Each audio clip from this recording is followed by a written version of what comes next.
It's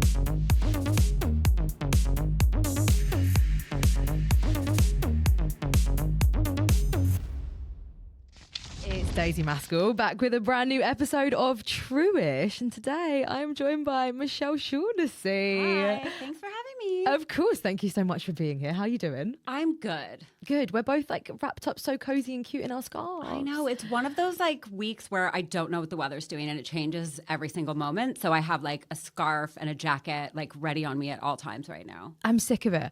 I hear that you're from Toronto, right? I am. So how long have you been in the UK, and how quickly did you get used to the fact that the weather is constantly changing?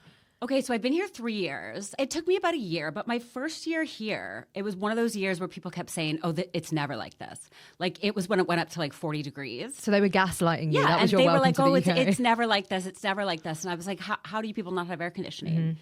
And then the winter we had snow, and they were like, oh, this rarely happens. So I'm just prepared for everything now. That's what you have to be. You have to be prepared for everything. Is there anything that you want clarifying about the UK, or anything that still confuses you that we can try and put to bed on today's episode? I understand this is a very old country and everything was made a long time ago. But how come like I get alerts being like train canceled because of leaves falling? Train canceled because of the heat. Train canceled because of the tiny bit of snow. Like maybe we should figure out that situation. Yep. Like that confuses me. Have you done a full-on snowy season here yet? Well, I mean, it snowed my first winter here, and it seemed to be more than the other two that I've been here. Yeah. So It's chaos. it was just so weird as a Canadian to see like a little bit of snowfall, and of people like pulling over and being like, I can't drive, and trying to order Uber Eats and having them say extreme weather, no drivers available. It's Like, insane. Have you seen the gritters yet? No. That's the sign of winter season, and like chaos ensues. Okay. So the gritters are I think they're brought on by the council. I think they're employed by the council, and they come out on the road when it's like late at night and it's going to be icy or snowy the next day, and they'll just throw a load of salt everywhere. And do you drive in the UK? I've never driven in my life. Don't ever drive behind a gritter, because if you're driving behind a gritter, you get your car and your windscreen gets pelted. Yeah, with we have those. We have those, but we just have them like every day, I guess, in Canada in the winter. Okay, like, there's they're always like- the salt trucks, we call them. Yeah. Oh, okay. These are like, they come out on special occasions. I feel it's Okay. kind of like seeing the Coca-Cola truck coming to town. Interesting. Yeah. Okay, I'm gonna keep an eye out. Keep an eye out them. for the gritters this season. Well, I love that you're settled in, and I love that we're not pissing you off too much. No. You've decided to stay. We've also identified that I think we're from a similar area in London. We were both giggling just before we started recording that the area that we're from in London, they love a bitchy group chat. Yes. Can you tell me what you've seen on the local group chat recently, or like one of the like top 10 posts that you've seen on there? Okay, I remember one in the summer. Someone was complaining that people were barbecuing without like talking to the neighbors, because they're like, I want to have my window open, and you know, what if a neighbor has asthma and the smoke's going in their window? Like, and I was like, is that a thing? Like, you're supposed to knock on doors here and be like, may I turn on my barbecue? That was probably one of the top ones for sure. So there's a park near the both of us, and I think it's one of the few parks in London where you can barbecue up until recently, because there was so many complaints, so much so that I think it ended up in like the Daily Mail. Wait, but this was in someone's backyard.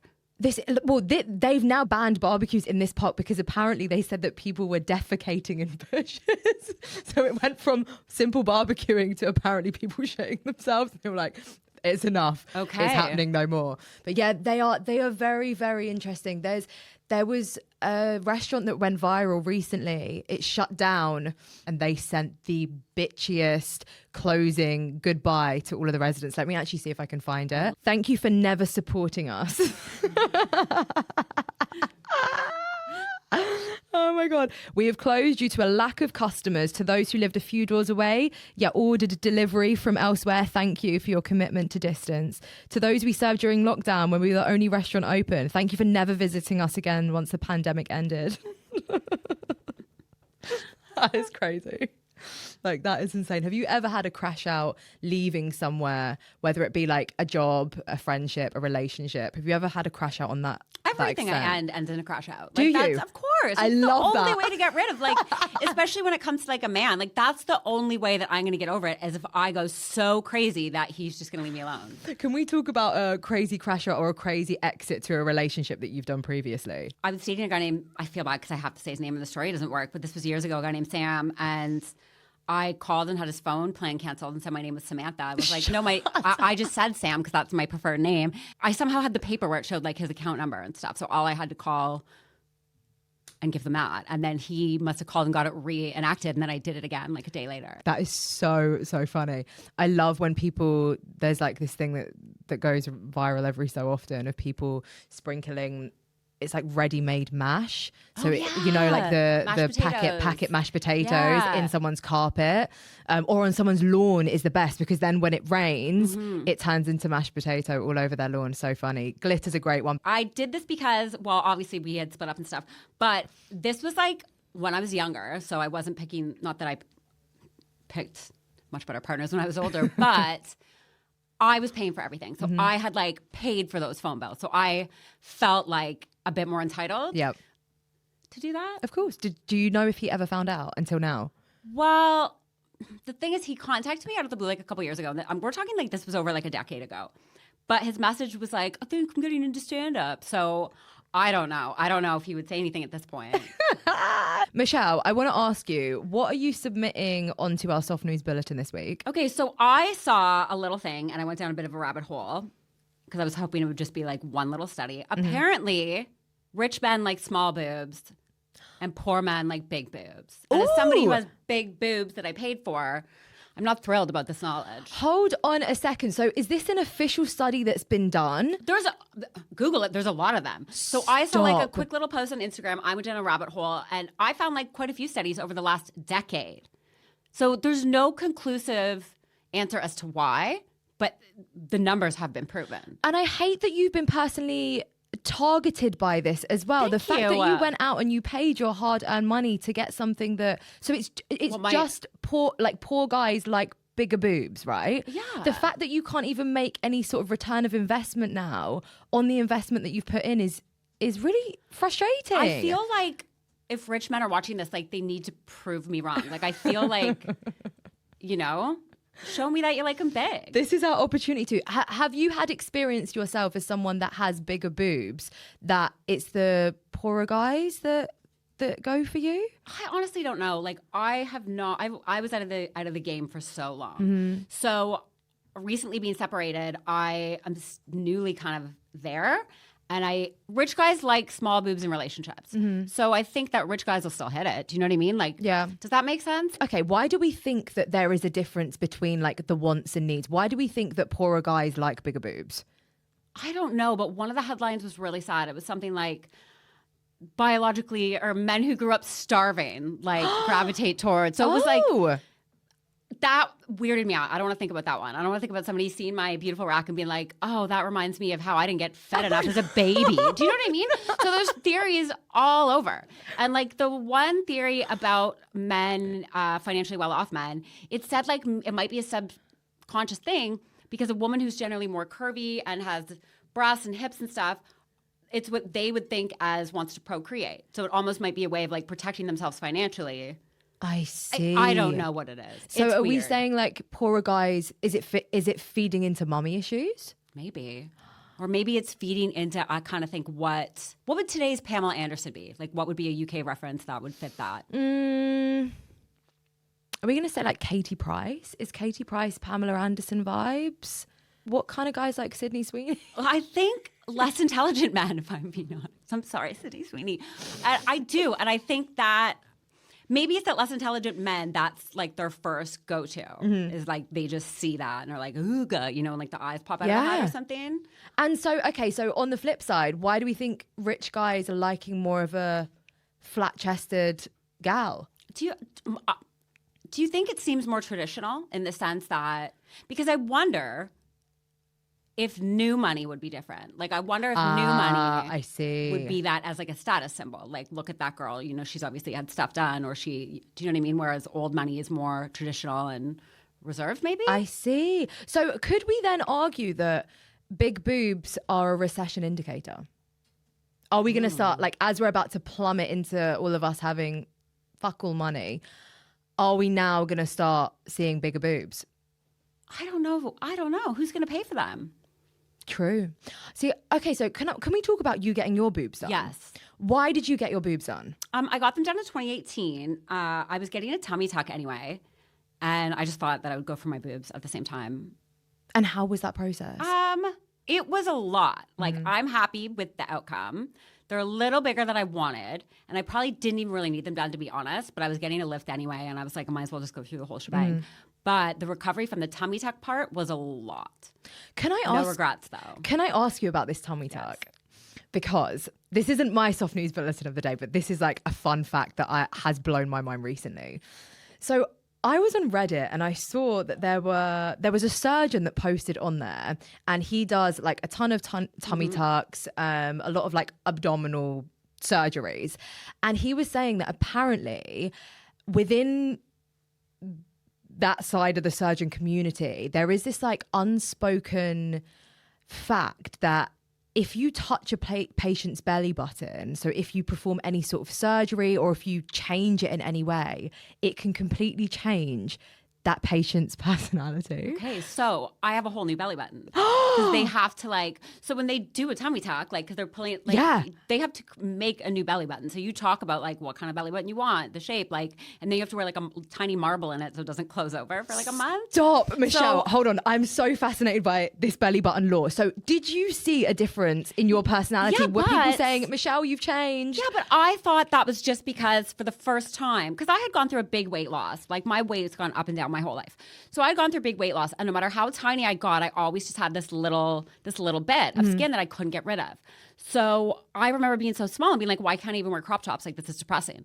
So when I got myself done, I thought maybe the shift in my personality came from that, from having that confidence to like, of course, kind of be more out there and wear more revealing clothing. So I think maybe that was the cause of it. But this whole belly button thing, like, I feel like this is going to get really in my head one night after an edible or something. And I'm going to try to figure out what else has changed. You're going to see a little version of me speaking from inside your belly button. I feel like I need to interview people. This is a really crazy trip.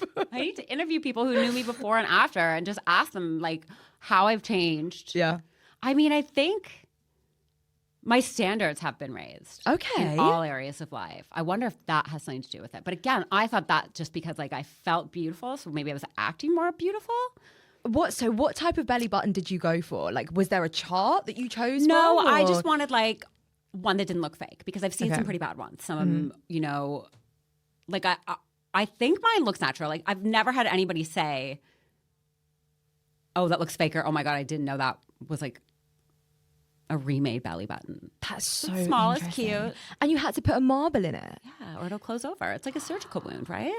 Belly buttons are fascinating. You know what's wild? My grandpa had a surgery when he was in his late 60s, I think.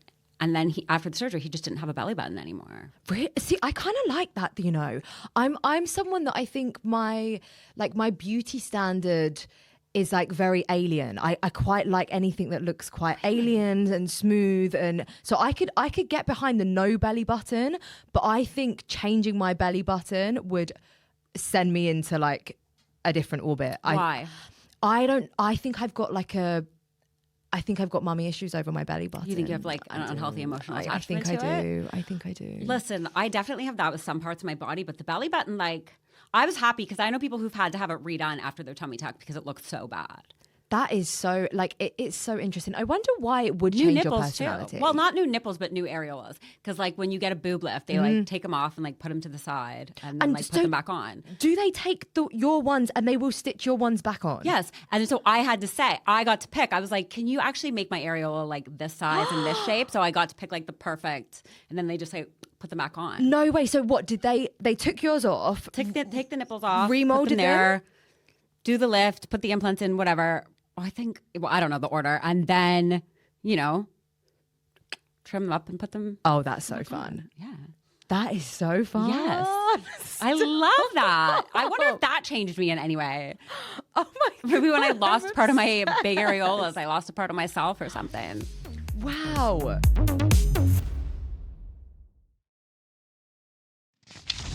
That has really opened my mind to the process. Like literally right after my surgery, I quit alcohol and I've been sober for 7 years, and that wasn't planned. So maybe it changed me. Michelle. Oh my gosh. Michelle, we're onto something here. Maybe it did change me.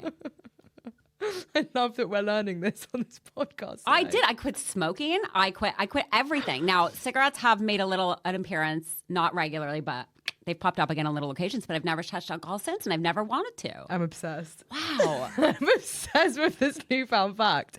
Crazy. So far we've learned that belly buttons, in your case, could have actually changed your life. Yeah.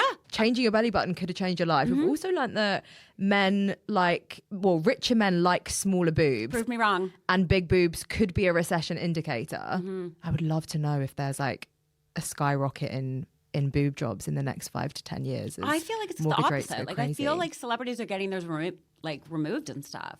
You know what I wonder though? Is it, like there's certain high-end stores, they reserve their like super expensive, super exclusive stock for their higher end customers, and they just like flog the Gucci on the t-shirt to people that they deem as like poorer peasants like us. I wonder if that's the same with like boob jobs and certain surgeons. Like, are there certain surgeons that are like reeling out the bigger options, and they're actually saving the smaller surgeries for their higher end clients? Maybe. I'm so curious because I feel like once a lot of people have something, celebrities stop having it. I feel it's like with the whole weight loss craze and the Ozempics and Mounjaros and all that stuff. Like, I was reading a thing earlier today too that it said like, is it going to get to a point where celebrities aren't going to like that the general public is just thin again, and then they're going to start to go back the other way? Like, it's really weird. Do you feel like we're going to start seeing people, like a change with these weight loss injections? Do you feel like you secretly know anyone that is like on it right now? Oh my and God, is lying I'm to on you? it, and like 90% of my friends are on it. Like, what? Everybody is on it. What is the law around lying about it? I probably should have figured that out before. Like, as someone that is on it, Okay, would you so ever feel... I was heavy when I started. I do want to say that. I didn't walk in anywhere as a thin woman. Yeah. So I was heavier when I started. I think since I've started, I have lost about 30 kilos maybe. Okay. Yeah. Are you loving it? I love it. Was there ever a time where you were like, okay, this is really hard, this is not worth it? Or has it just been like amazing for you? For me, it was great. I do know some friends who stopped because of side effects. Okay. I didn't really have many side effects. So for me, it kind of helped with a few things as well. So it definitely helped with the weight loss, which was good. But I also felt like I had more energy, which also could have been the weight loss as well. Or it could have been the belly button. Maybe. Maybe. But I'm not taking everything. I was kind of like sneaking, like having cheeky cigarettes, like because I started again, then stopped, then started again, then stopped. And since I started taking it, the thought of cigarettes made me want to vomit. And so then I read that they're actually studying GLP-1 drugs for people with addictions and stuff because it's like impulse control that it gets rid of. So for me, it helped in a lot of other areas. And with food, it wasn't just so much like a diet because I've been yo-yo dieting my whole life. Like I've been on it for almost 3 years. Okay. No, that's not true. 2.5. And this is the first time in my life that my weight hasn't gone up and down and I haven't felt like I'm on a diet or I'm sacrificing something or looking at packages to see what's in food. Like I'm making better choices because of it. Like, I really think it was life-changing. That's insane. I love that so much. And you have friends that are on it as well. A lot, yeah. Did they tell you straight away, or have you sort of figured it out, or have they sort of... I mean, I work in the arts and I work in entertainment, right? Yeah. And I feel like comedians we're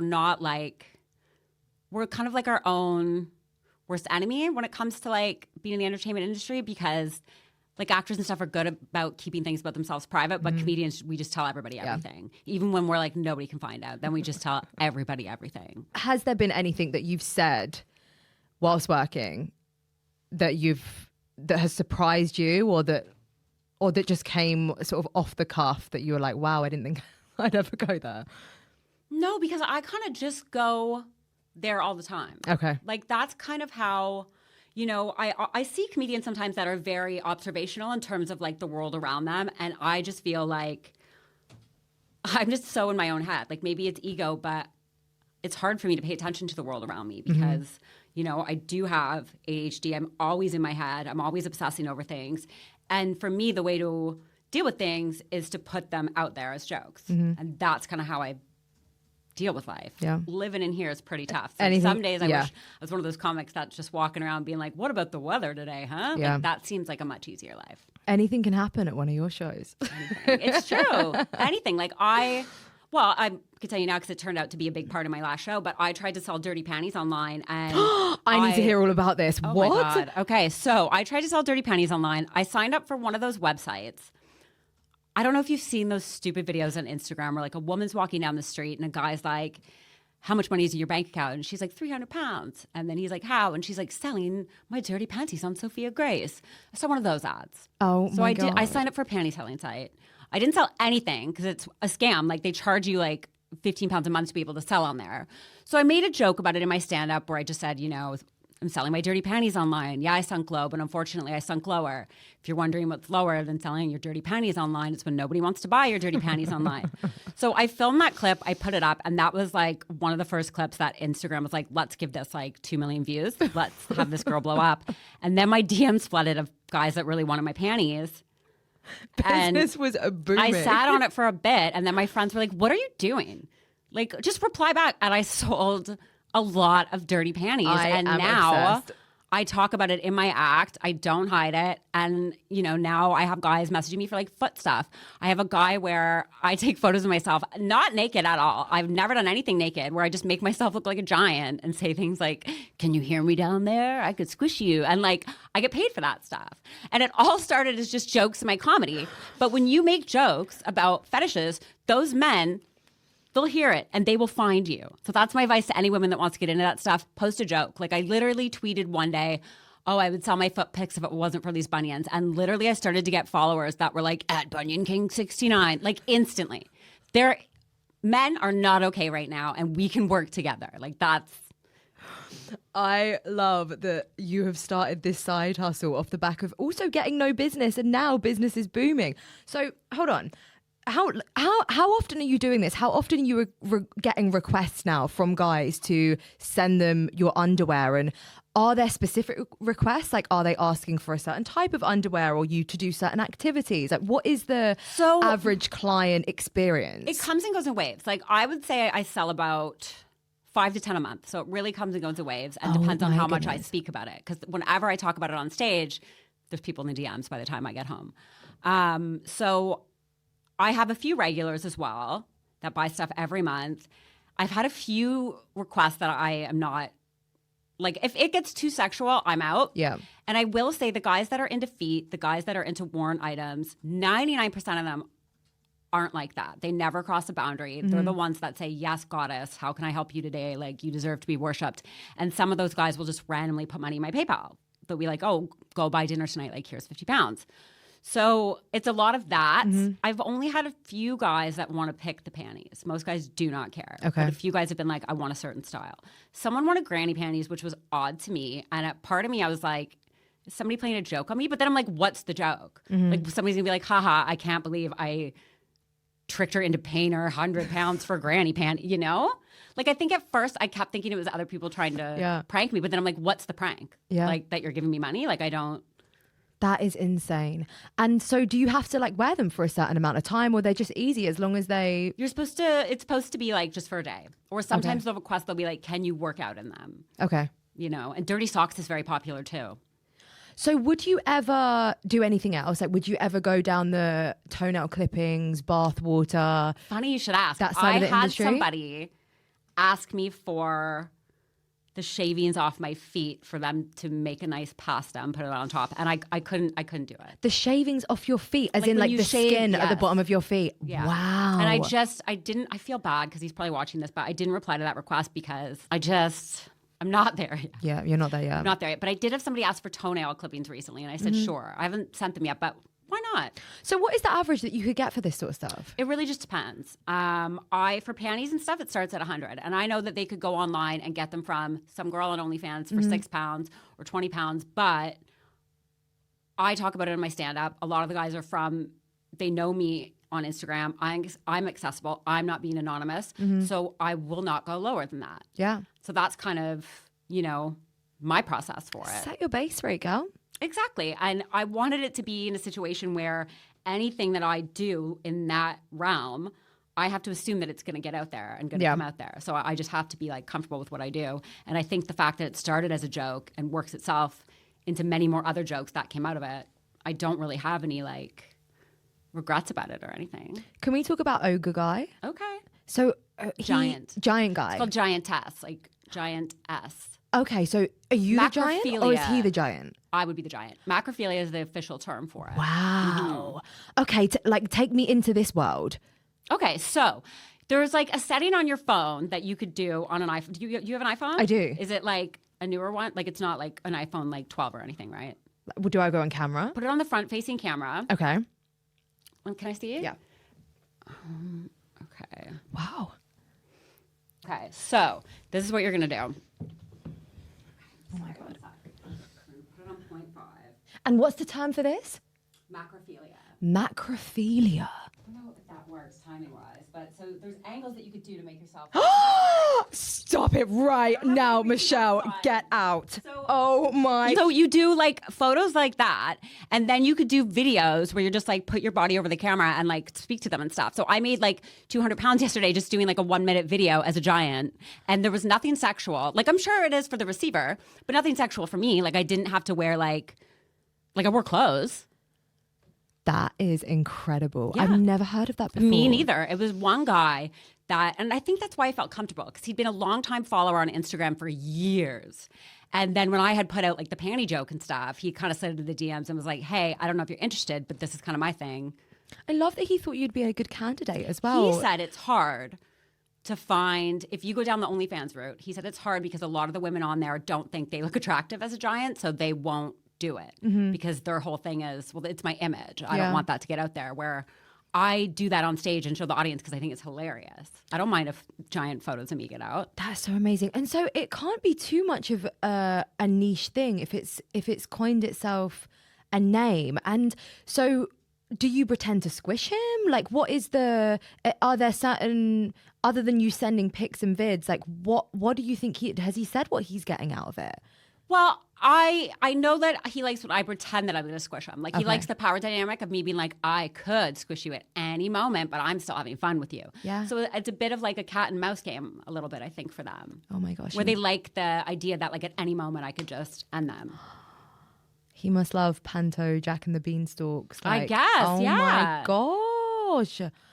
That is so fascinating, and I love that you're making money from that. Those types of guys are so kind. The giants, the feet, the dirty panties, they're so kind. Because I will have guys that slide in the DMs after shows with the dirty panties, and as soon as I'm like, yeah, I do, you could tell they're not interested. They're just trying to have sex with me, and then they go instantly sexual, and I'm like, no, we're going to block you. Michelle, would you mind revealing how much money you reckon you've earned from all of this? Okay, I would say, I mean, I've only been doing it for... Okay, on the low end of the scale, a couple thousand a month. Oh my God, a month? Yeah, so it covers my rent at this point. This is insane. Yeah, so I do OnlyFans as well, not nudity. Like I was posting comedy on OnlyFans, and every now and then I would get like a tip. How does that go down? Because I didn't know that you could do that on OnlyFans. Well, OnlyFans is trying to get more. So they launched OFTV, so there are other things that isn't just porn on OnlyFans. Okay. Like they're trying to get other creators on there. So I joined just as a comedian, and like every now and then I'd get like a tip from like my set and stuff. But people were always like, post photos. And I've never posted anything naked ever. But every now and then I'll be like, help me pick out a bikini. And people will pay money to just look at 3 bikini photos and be like, well, wear the red. So between that and the panty sales and stuff, that's probably on the low end for sure. That is incredible. I also do know women that do that stuff full time, and it's a lot of work. Like I'm sure if I put a lot more work into it, I could make more. But for me, I didn't want it to become something that took over comedy. You know what I mean? But the fact that it could is so crazy. Do you reckon that anyone could do this? Because I guess the age-old thing is like, oh, want a bit of extra money on the side, just sell feet pics. But is the reality of that is like, could anyone actually get their rent covered by that, or does it take a little bit of time or a little bit of luck to get going? I think for me, it was 2 things. Like I had spoke to a friend who has been doing it a really long time, and she's like a top 1% OnlyFans creator. And she predicted exactly what would happen. My first 2 months, I made bank because I had not a huge following, but I have like 20,000 on socials, on Instagram. So I got all those people, right? So I think the first few months I made a lot, but then I think once people realize, oh, she actually isn't naked, this isn't just a ploy, it kind of dipped, and now it's leveled off to where it like covers rent.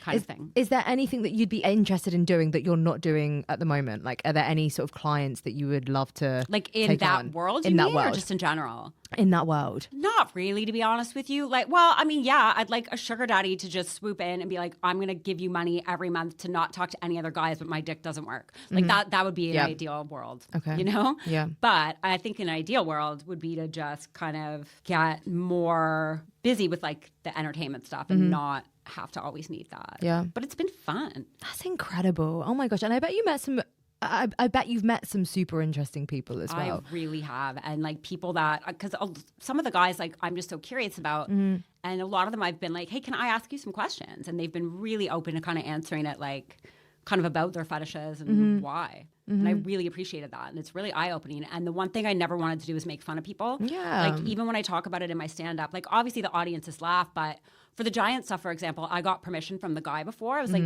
don't want you to think, you know, I'm making fun of you, but I want to talk about it.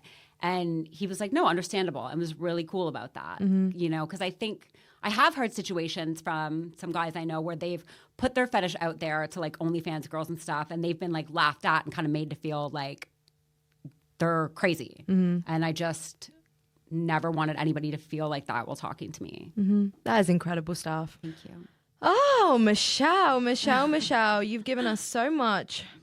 You really have. I've been on a few of these websites before just for like research purposes. I was writing an article on fetishes a couple of months ago, and I went on a website. It was called All Things Warm. That's the one I signed up Is for, that the and one I you didn't sell signed a up single for? pair. Oh no! But I think at the time I was trying to be anonymous, so I didn't post my face on it. I was trying to be anonymous, and then once I made the joke and I realized I wasn't anonymous anymore, I just went for it. When I was on there, I think you have to kind of create an account to be able to get in. And I was looking through there, and there was all types. There was like toenails and bathwater and slippers. Dirty retainers. Oh, I didn't come across that on one. there. A girl made 200 pounds dirty retainer. Ah. Men you're not okay, guys. And it's fine. But wow. yeah. Okay, I'm going to give you my soft news bulletin. Okay. This is what made my list this week. So it came from a Reddit post, and it was someone that works in like a really high security role. And they were talking about the fact that apparently other people that work in high security roles, so MI5, FBI, CIA, they have to go through this special training which warns them that if a 9 or 10 woman shows interest in them and they're like a 4 or 5 man, then that person's actually a spy. So they gather up all of the CIA, FBI, MI5 agents that they think are like 4 or 5 category men, and they take them through this special training to beware of stereotypically attractive women approaching them. Doesn't surprise me at all. Right? And now people on this Reddit thread were posting photos analyzing the girlfriends and wives of certain world leaders and CIA and FBI agents, and things are looking so suspicious. If you actually go through and have a look at them, it's like, are they being duped? Did they go through that same training? Or well, I think the ones that are public enough that we could Google them, that probably means they have money, and I think that also goes a long way in getting a woman like that. That's so true. But also be interesting to look up what those women looked like before they were with that guy. Can you imagine how brutal that would be, though, to like get called into an office or gathered up to be like, well, you're going through this special training because you failed. Like, what? Like, that's insane. Have you ever had to have any certain training for a job? Have you ever gone through training? No. I don't think so. Do you train to become a comedian? No, What's the deal with that? You just do it. You just have to go to amateur nights and just do it. Is there any training that you could go through? There are classes and stuff and courses, but I feel like the courses and stuff are good for people that maybe are too nervous to go to that first open mic. But if you can just go to an open mic and try it, that's really just kind of the way to do it. But I will say, just touching back on your news story quickly, it reminds me of sexy decoys. Have you heard of these sexy decoys? Like No. any woman online, there's girls on TikTok that do loyalty tests and they're called sex. Yes, I made a whole film about this. Okay. Oh my God. It reminds me of that. Because a lot of these men are stupid where I'm like, why do you think that this hot woman... Yes. Like, would you, if They're I called got... honey trappers is what I knew them Yes, as. thank you. That is it. I used to watch on the Maury Show, which I don't think you guys got here. We didn't, but I know the Maury Show. They used to have a thing where they called them the sexy decoys, and they would send them to the bar and then send these hot women in with secret cameras to see if the husband would flirt with them and stuff. So it reminds me of that. So the fact that I think it's any man in any profession, any walk of life, any age is so susceptible to a honey trap. Yeah. That's wild. Because they do them online now. I don't know if you've seen, because this is what this film was kind of about, the fact that honey trapping has been around like since the dawn of time, right? But then there were certain women that were taking to TikTok to do these loyalty tests for their followers. And then they would post the results of it on TikTok. And these videos were getting like millions of views. The world of honey trapping, it is fascinating. Would you ever do it? Would you ever be a honey trapper? Yeah, but not virtually. I kind of have like a secret. Part of me feels like if I could have another life, I would start like some sort of like all-female detective agency where that would be one of the things that we would do is we would send in sexy decoys into situations to find out the scoop. It's so fascinating. I'm going to look out. I keep meaning to do this because I guess so much of it is virtual, but I guess there are people that are still doing it in person, right? There must be a booming industry You mean like for it. spies and stuff? Like honey trappers, like these sexy decoys. Do you mean gold diggers? Like people that are being paid to see if your partner will cheat. Oh, yeah. Well, of course. I mean, people with money will do anything, right? Yeah. And if I had exposed... I haven't seen enough that I would do that with every man. Would you? Would you ever hire a honey trapper? Yes, but not virtually again. But if I could do it in person and not get caught, yeah. Well, it depends on the guy. Because there's a certain amount of money where I don't see nothing. Yeah. I've learned so much from you, Michelle. You brought such a great bit of news into our world and into our lives. This is so today. fun. It's fun to just be able to be myself. I'll see you in the bitchy, moany Facebook group chat of local residents. Michelle, you've been so fantastic. Thank you so much.